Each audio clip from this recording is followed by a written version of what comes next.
Assalamualaikum warahmatullahi wabarakatuh. Perkenalkan, nama saya Ismail Holis dengan akhiran NIM 150. Baik, untuk malam hari ini saya akan membawakan sebuah materi fungsi-fungsi komunikasi dan konseptualisasi komunikasi.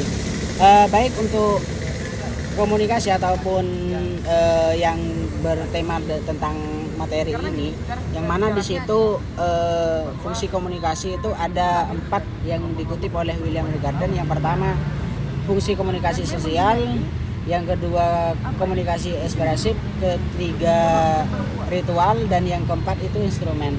Dan ketika memasuki komunikasi sosial, maka di situ yang bercangkupan dengan lingkungan itu sangat berpengaruh pada kita. Contohnya aja ketika Anthony yang berumur 17 tahun itu membunuh ayahnya sendiri karena saking kejamnya didikan dari ayahnya sendiri, yang mana di situ broken home antara ayah sama ibu. Si Tony itu diambil ataupun diculik oleh ayahnya sendiri, sampai didikannya itu dia itu tidak diperbolehkan untuk sekolah dan tidak diperbolehkan untuk berteman dengan sekolahnya sendiri, seperti itu. Dan yang kedua yang kita berikan contoh itu Amala dan Amala, yang mana itu diasuh dengan seorang serigala, itu di India.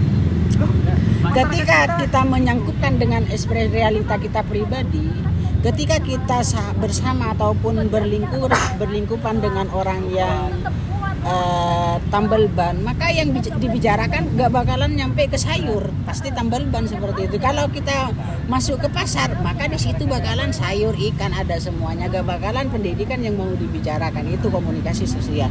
Sedangkan komunikasi ekspresif itu gimana ya, kayak kita marah ataupun ya kita senyum, smile gitu, itu termasuk ekspresif. Kalau ritual itu biasanya kayak upacara yang bersifat ritual. Kalau kepada Allah, ya Allah semoga Al-Fat Bajero, itu ritual, nah, paham? Dan instrumental itu nanti ada transisi seperti itu.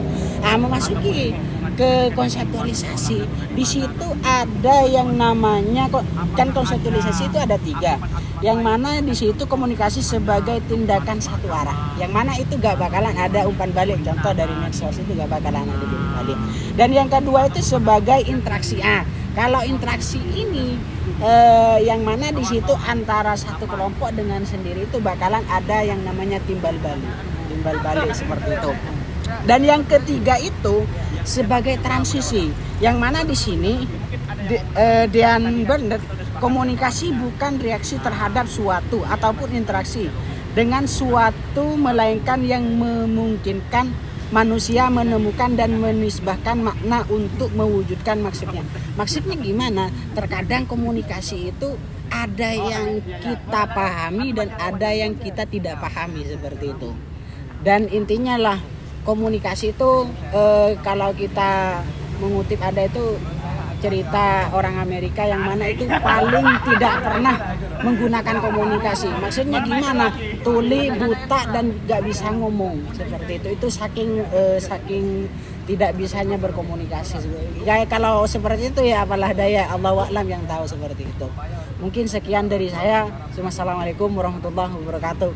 GWS ya Pak.